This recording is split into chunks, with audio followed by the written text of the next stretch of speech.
السلام علیکم ورحمۃ اللہ وبرکاتہ۔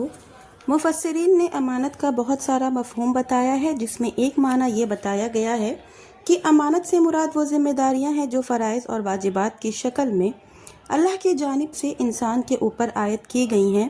اس مفہوم کے عموم میں حقوق اللہ، حقوق العباد سب آ گئے ہیں۔ یہ ذمہ داریاں آسمان اور زمین اور پہاڑ پر کب پیش کی گئیں، ان پر پیش کرنے کی کیا کیفیت تھی، اور پھر انہوں نے انکار کیوں کیا، یہ سب ایسے سوالات ہیں جن کی کورید میں مجھے نہیں پڑھنا۔ قرآن اور حدیث میں کہیں اس کی کیفیت نہیں بتائی گئی ہے۔ یہ ساری باتیں ہماری سمجھ سے بالاتر ہیں، البتہ ہم کو اس پر ایمان رکھنا چاہیے کہ اللہ نے جیسا کہا ہے ویسا ہوا ضرور ہے، کیفیت اللہ کو معلوم ہے۔ اللہ تعالیٰ نے اپنی تمام مخلوق کو ایک خاص قسم کا احساس اور شعور عطا فرمایا۔ ہم اس کی حقیقت نہیں جان سکتے، لیکن اللہ کی وہ مخلوق ہے، اس لیے اللہ تعالیٰ اس کی حقیقت سے بخوبی واقف ہے۔ اس کی مثال پہ میں آج آپ کے سامنے محمد رسول اللہ صلی اللہ علیہ وسلم کا ممبر والا ایک واقعہ آپ کے ساتھ شیئر کروں گی۔ نبی صلی اللہ علیہ وسلم پہلے کھجور کے ایک تنے پر کھڑے ہو کر خطبہ دیا کرتے تھے۔ ایک دن ایک عورت نے آپ سے کہا کہ میرا ایک غلام ہے جو بڑھئی کا کام کرتا ہے، میں اس سے آپ کے لیے ایک ممبر بنوا دیتی ہوں، آپ اسی پر خطبہ دیا کریں تو اچھا رہے گا۔ آپ نے اس کو ممبر بنانے کی اجازت دے دی۔ ممبر تیار ہوا اور تیار ہو کر آ گیا۔ جمعہ کا دن تھا، پہلا ممبر ہٹا کر اس کی جگہ نیا ممبر رکھ دیا گیا اور خطبہ جمعہ کے لیے آپ نئے ممبر پر بیٹھے، لیکن پہلا ممبر آپ کی جدائی نہیں برداشت کر سکا اور اس زور سے چیخا جیسے پھٹ جائے گا۔ نبی صلی اللہ علیہ وسلم نے جب یہ کیفیت دیکھی تو آپ ممبر سے اترے اور کھجور کے اس تنے کے پاس تشریف لے گئے اور اس پر ہاتھ پھیرا، اپنے جسم سے لگایا تو اسے سکون ہوا اور اس طرح سسکنے لگا جیسے روتے ہوئے بچوں کو چپ کرائے۔ تو سسکتے ہیں جب بچے روتے ہیں تو کس طرح سے، یہ جو واقعہ ہے یہ صحیح بخاری میں کا واقعہ ہے۔ کھجور کا تنا بھی بظاہر ایک بے حس لکڑی ہے، اس کا چیخنا، رونا اور سسکنا ہماری سمجھ سے بالاتر ہے بات ہے، لیکن یہ ایک ایسا واقعہ ہے جسے صحابہ اکرام رضی اللہ عنہم نے اپنے کانوں سے سنا اور اپنی آنکھوں سے دیکھا اور صحیح روایت سے ثابت ہے، اس لیے اس کا انکار بھی نہیں کیا جا سکتا۔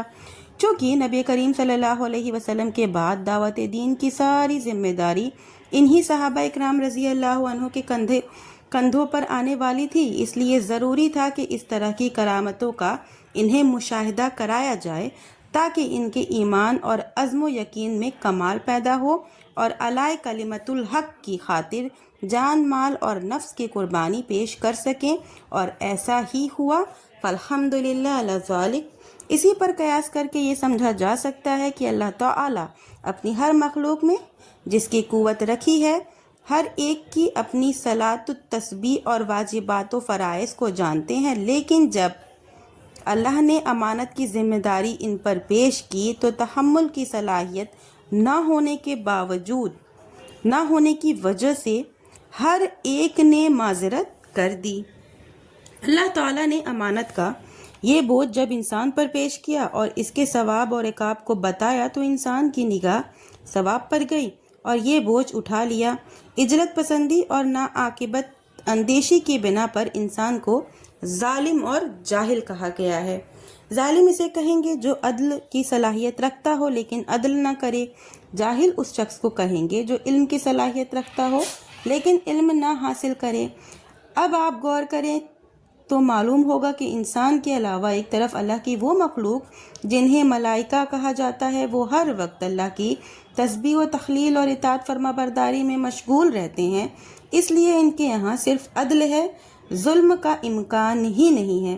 دوسری طرف نباتات، جمادات، حیوانات ہیں، ان کے یہاں صرف چھل ہے، علم کا امکان ہی نہیں۔ بچا انسان، اس کے یہاں عدل کے ساتھ ظلم اور علم کے ساتھ چھل پایا جاتا ہے۔ انسان دو متضاد صفتوں سے متصف ہے، اگر ظلم و چھل پر عدل و علم غالب ہے تو کامیاب، اور اگر اس کے برعکس ہے تو ناکام اور ظالم اور جاہل۔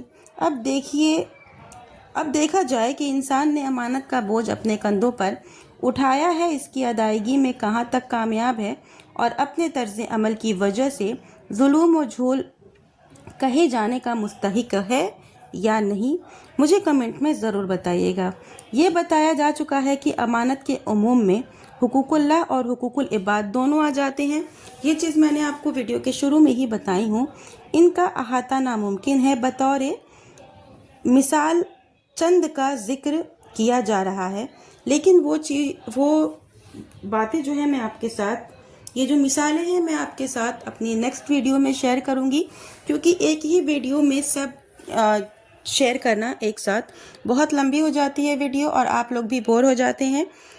تو اب میں اپنی ویڈیو کو یہیں ختم کرتی ہوں۔ نیکسٹ ویڈیو بھی انشاءاللہ اسی ٹاپک سے ریلیٹڈ رہے گی۔ آخر میں اللہ تعالیٰ سے دعا ہے کہ اللہ تعالیٰ ہم تمام مومن مسلمانوں کو زیادہ سے زیادہ نیک عمل کرنے کی توفیق دے، آمین۔ وآخر الدعوانا ان الحمد للہ رب العالمین۔